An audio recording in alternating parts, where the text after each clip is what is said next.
Stephanie Milky here, aka Keto Mom, or often called mom, sis, Steffi, daughter, wife, aunt, and friend. Just like many of you, I carry a lot of titles. My favorite title is mom. I should probably say wife, which takes a lot of my time. But let's be honest, if you want to do something and do it well, you will make the time for it. Commitment is hard because we find ourselves overcommitted, but when you practice prioritizing, you will find out what is actually important and what you can let go. With the Keto Mom podcast, you will learn together how to manage our time, commit to the most important things in life, and I will equip you with the tools you need to feel qualified each step of the way. My name is Stephanie Milky, and welcome to the Keto Mom Secrets podcast. Good morning. Welcome to the Keto Mom page. My name is Stephanie, and we are still continuing the Dream It, Pin It, Live It. So as you're tuning in, if you're watching live, it is Wednesday, so happy Wednesday. If you watch the replay, whatever day it is for you, I hope you are going to have a great day. It's really a choice, but today is going to be great. Good morning. As you're tuning in, why don't you share? I actually love to ask this question. If you decide to type out something, that would be great. But I love to ask the question, what is one of your favorite phrases or sayings, or maybe the best piece of advice you've ever been given? So it doesn't have to be about keto or your health. It could be anything. Maybe a favorite quote, a favorite verse. Like, what is something that if somebody maybe is having a hard day and they watch the live and they scroll through, they would read your quote or your saying or your favorite Bible verse and they would be inspired. Just what is something that you're like, it always pops into your mind? If you would share that below, I would love to read them. So, and again, it doesn't have to be about food, but if you want to share something, share your favorite quote below or anything. So we've been going through this book. If you are brand new, post new in the comments. If you're not new, the basis of this is setting SMART goals. We're going to set SMART goals today. We're going to create vision boards. We're going to really focus on what we're wanting for next year, not waiting until next year, but starting now. Now, we've already gone through, look at almost all of the book. So we've talked about SMART goals, setting goals, dreaming, journaling.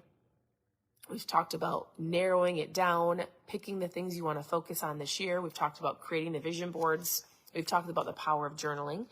And basically, the last little bit of this book is talking about things that you should be doing every day as you stay focused and as you go after the things that you want. So yesterday we talked about, I want to make sure I say it right.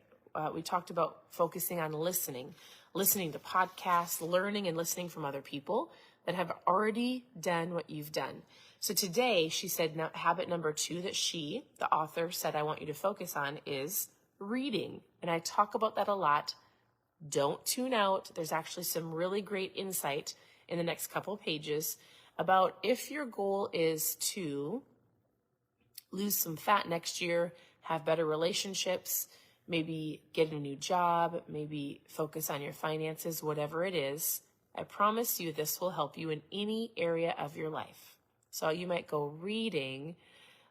I promise you it's powerful. Whether you're going to read it, anyways. Awesome. Good morning. God's mercies are new each morning. I love that, Donna. I love that. If you're just tuning in, share your favorite quote or anything below that you're like, I love this verse. I love this quote. I love this little saying. All right. Statistics show. Listen to this. 58% of adults never read another book for the rest of their lives. I wonder when that's from. Adults. It says 42% of college students never read another book after they graduate. 80% of, it says U.S. families, did not buy or read a book last year. 70% of U.S. adults have never been in a bookstore. And so I say all of that because, first of all, I've been telling people, if you don't know what to get people for Christmas, go buy them a book, a good book.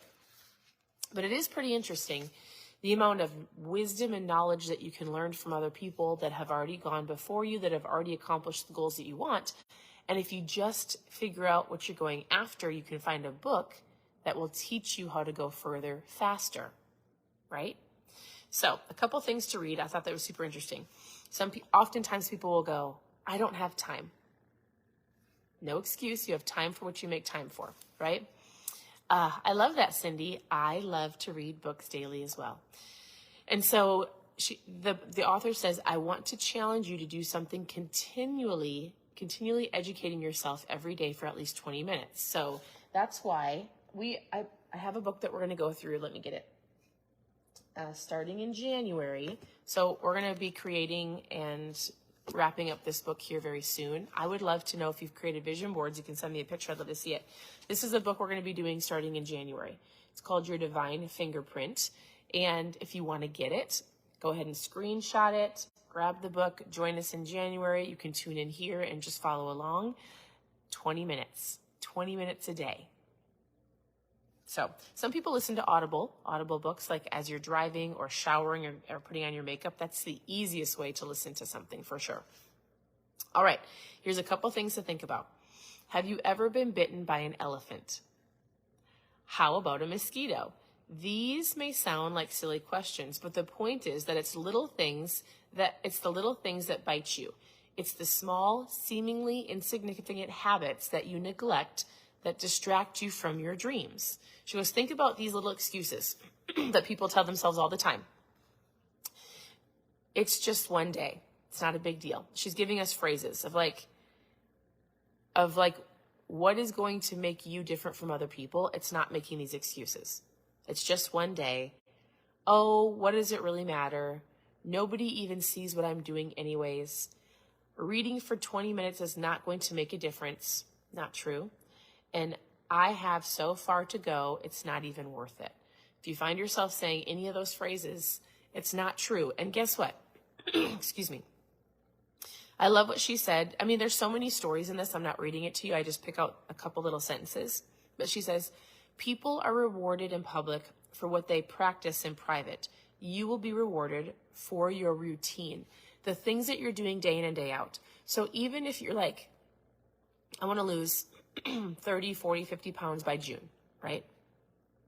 Whatever it is, you're going to have to do things day in and day out that people might not tell you, good job. They're not seeing you pack your lunch. They're not seeing you say no to the donut. They're not seeing you not hit your snooze button and go to the gym at 5 o'clock in the morning. Like, there's things you're going to have to do day in and day out that seem repetitive, because they are, that seem like, is it worth it? Yes, it is. But it's the consistent action over time, right? If you don't make the excuses. And part of it is reading and getting your mindset right, or listening to an Audible book, or listening to a podcast, for sure, especially in the mornings, so that you're in the right state of mind to make better decisions. What else did I want to read? I wanted to read one more thing to you. The secret of your future is hidden in your daily routine. Change your routine and you will change your life. So she talks about the other habits that are coming up. We'll wrap those up here this week. And we'll wrap the book up. And then I actually need to create my vision board. So I have my goals for next year. My girls have been doing theirs. And we're going to print out, oh, my pen fell. We're going to print out our pictures. We're going to create the vision boards. When we do it, I'll share with you. I'll share pictures and we'll share with you what we're doing. But I would encourage you, if you have been on any of these lives and you've been listening to any part of this book, it's not rocket science. It's giving yourself some time to get out a journal or a notebook, to write out the dreams that you have, to narrow it down to 10 things, to put pictures and visions to what you're wanting next year. And then we're going to talk about actions on how to get that. You can do it. If you decide that you're like, oh, I have my goals, they're in my mind, I have them, like they're up here, and we talk about the power of your mindset, but a goal up here, not written down and not in front of you every single day, the likelihood of that happening is unlikely. So I would challenge you to do the work. I would challenge you to sit down, write out some things, find a book to read. Join us for January's book. I do a book almost every single month. Sometimes it overflows into the next month, depending on how thick it is. This is a pretty thick book. It's going to be great. So grab the book, reach out with questions. As always, if you're brand new, you can go to ketomomsecrets.com. It's our website. You can click on recipes, You can click on how to get started. You can click on book club because we've been going through lots of different books for over a year. So almost 2 years, in fact, where you can watch the lives and follow along. You can just get some ideas for books. If you are one of those last minute shoppers, go buy some books and give them to your family. Tell them you're doing them a favor and you're going to help educate their mind to become the best version of themselves this next year. And they might go. What I would say is if you really want to be ambitious, especially with your kids, say, hey, I got you a book. When you're done reading the book, I'll pay you whatever, $10, $20, $30. I mean, John Maxwell, if you guys know who John Maxwell is, an incredible author, his dad didn't pay him to do anything around the house. He's like, you're a part of the family. That should be an expectation. I'm going to pay you to learn. And we've done that with our kids before. And so we'll say, if you read, we pick out the books. If you read this book, we'll pay you $20. I need you to tell me what you learned from the book. You can do as little or as much as you want. Read the book, I'll pay you $10. I'm going to give you a new book. Or read the book, I'll pay you $25, but you need to give me a summary of what you learned. So our oldest daughter would write out just some of the highlights that she's learned. I will pay her to read a book, and then I'll pick a new book. Because when you have awareness of things, like knowledge isn't power. Knowledge can help. All of these things can help. It's applied knowledge that has power. And so as you start ingraining yourself in good books and listening to podcasts and people who are really inspirational, you're going to learn so much that it's going to start getting into your mind and you'll start taking those actions. Now, actions for sure need to be intentional, but you'll find yourself watching your words, paying attention. You'll just find yourself being more ambitious. It has to happen if you're reading good, solid books. So I would encourage you, pay your children to read. You don't need to pay them to do the dishes. Like, you don't need to pay them to do those things. Like, I am very much, I feel like they should be doing that no matter what, because they're part of the family. So I'm going to pay my kids to read, and we're very intentional about the books that they read. So anyways, maybe tell your spouse, like, hey, I need some encouragement. Will you pay me to read? All right. Thank you for tuning in. I truly appreciate you. Your presence matters as you pop on. I love to see your names. I like to read what you say. So good morning. Today is going to be a great day. Choose wisely. Think. Let your mind be a positive. Like, your thoughts be positive. If they're negative, get yourself a book. Get in a quiet space. Stop for a moment and take a breather, because your choices matter. Every day you get to choose, right? Choose your attitude. Choose the food you eat. Choose how you treat people. And it starts with this. So have a good morning, and we'll talk to you later. Bye, everybody.